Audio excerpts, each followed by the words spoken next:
morning, everyone, from New York City. It's just about 9 a.m. on the East Coast. It's 6 a.m. out west. I'm Anne-Marie Green in Studio 57.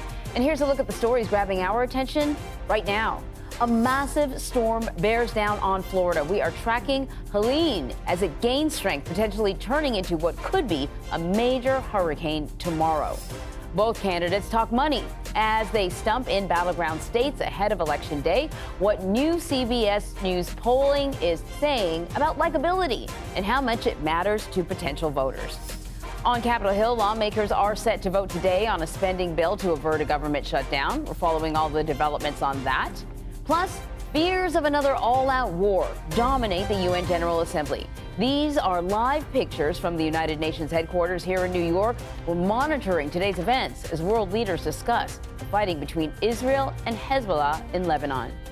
And we are tracking more fallout in New York City New York City Mayor Eric Adams' administration. The city's school chancellor has now resigned, or is resigning, rather. We're going to tell you why.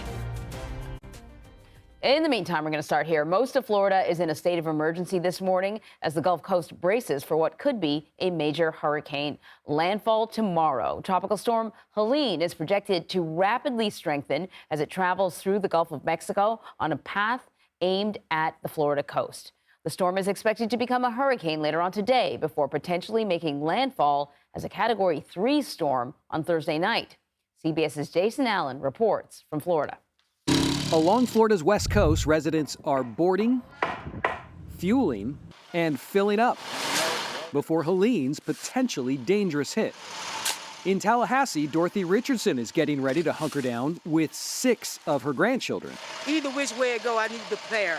Get my sandbags, got my coal, got my lighter fluid, got my propane tank. Meanwhile, Russell King is preparing to evacuate his Mexico Beach home. He says the house barely withstood Hurricane Michael in 2018. We lost our shower, we lost our elevator, we lost all of our ground floor walls. We think we're okay with these now, but we don't know. 125 miles an hour, they get blown out. Governor Ron DeSantis has declared a state of emergency for most of Florida, and mandatory evacuations are in effect for some living along the coast. Right here on the water, all the boats have been moved out of the docks. The marina is normally busy this time of year. And Anne-Marie, this is a community that still has damage that you can see from Debbie from last month and from Hurricane Idalia from last year. All right, Jason, thank you. So for more on this, we are joined by the mayor of Tallahassee, Florida, John Daly. Thank you so much for joining us, Mayor, because I know this is a busy time. So it's good that you're taking some time out. Or maybe it's not busy, but it's about to be. So how are things there this morning in Tallahassee? Well, it is a busy time in Tallahassee. We've been preparing for this hurricane for many, many days now, making sure that our community will be safe as the storm comes through. And we'll roll up our sleeves and we will rebuild after we assess the damage. City of Tallahassee has never been directly hit head on by a Category 3 hurricane in recorded history. This is a major storm. We are stressing the importance for everyone to be prepared and to be safe. So then what are you advising residents to do now in the calm before the storm? No, that's a great question. We've got today really to take care of your neighbors, take care of your family, check in on your neighborhood, make sure that everything is secure where you live.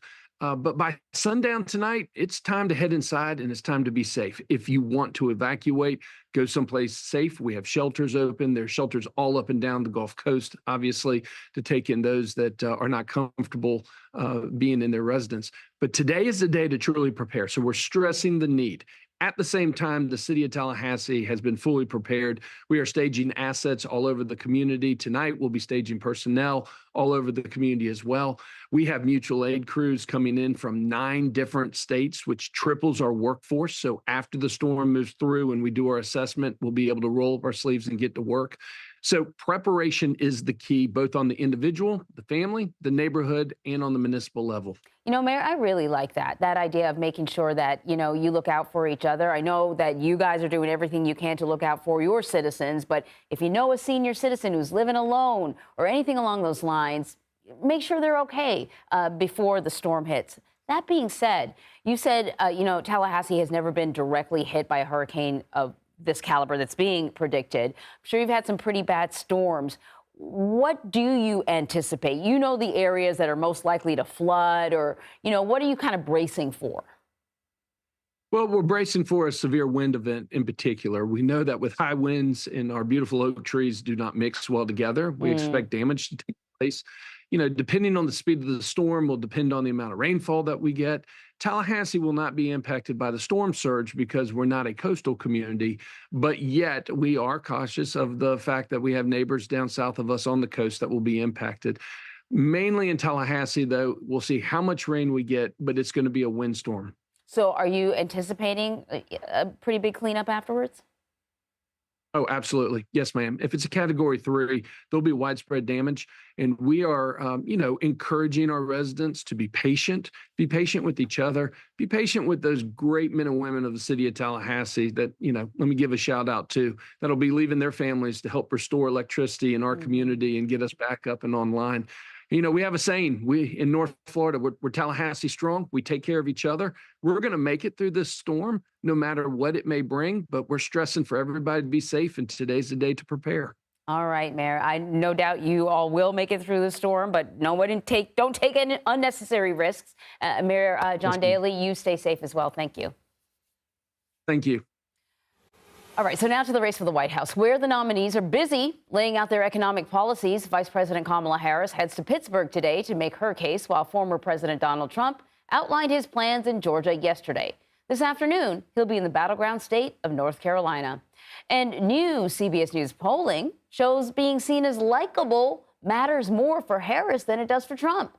The VP outpaces Trump on being personally liked, but about half of voters asked say that they actually don't like the way she handles herself personally. And just 5% who dislike Harris say they are going to vote for her. But among the voters who don't like Trump personally, 21% are still planning to vote for him.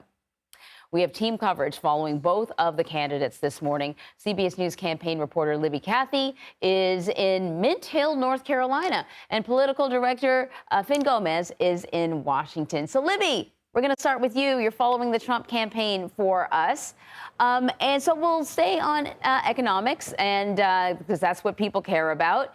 Yesterday, Trump gave a speech in Savannah where he shared his ideas for what he calls a manufacturing renaissance. And he says that's going to bring millions of jobs back into the United States from overseas. I want to play some of that sound. The centerpiece of my plan is for a manufacturing renaissance, which will be a 15% made in America tax rate. We're cutting the business tax from 21% to 15%, which makes us the most competitive tax anywhere on the planet, but only for those who make their product in the USA. See, that's an incentive. Okay, Libby, so this is one more sort of added thing to his plan that we haven't actually heard about before. He's talked a lot about tariffs. What more can you tell us about what he said? Good morning, Anne Marie. Yes, so the hallmark of what Trump said yesterday and what he says in general when talking about his economic policies for the country is that he will incentivize goods being made in America. That's what it's all about. You heard it there. For instance, lowering that corporate tax rate from 21% to 15%. He talked about that yesterday, but only for companies that make their goods in America. We've heard him talk a lot about tariffs, you mentioned. He put, for instance, this week, the company John Deere on notice, saying if they move their manufacturing to Mexico, the U.S. will charge a 200% tariff on their goods. So as we've discussed, that cost might be passed along to the American consumer, some economists say. But Trump says, make your goods in America, and you wouldn't have to worry about that. So that's kind of the hallmark to his economic policies. And here in Mint Hill, North Carolina today, where he's going to be talking about manufacturing at a manufacturing plant and kind of countering what we expect to hear from Vice President Kamala Harris today. We expect to hear a lot of this made in America, a lot of tariffs, and what we heard yesterday in Savannah, Georgia, reiterated here today in Battleground, North Carolina. All right. So meanwhile, we're learning from his campaign that the former president was briefed by U.S. intelligence officials about a, quote, specific threats from Iran to assassinate him. What are we learning about that? Yes. So The Trump campaign on high alert right now with 41 days to go is how they're describing it. We did learn yesterday Trump was briefed by top intelligence officials on those threats. Stephen Chung, his spokesperson, said that these are real and specific threats from Iran to assassinate him in an effort to destabilize and sow chaos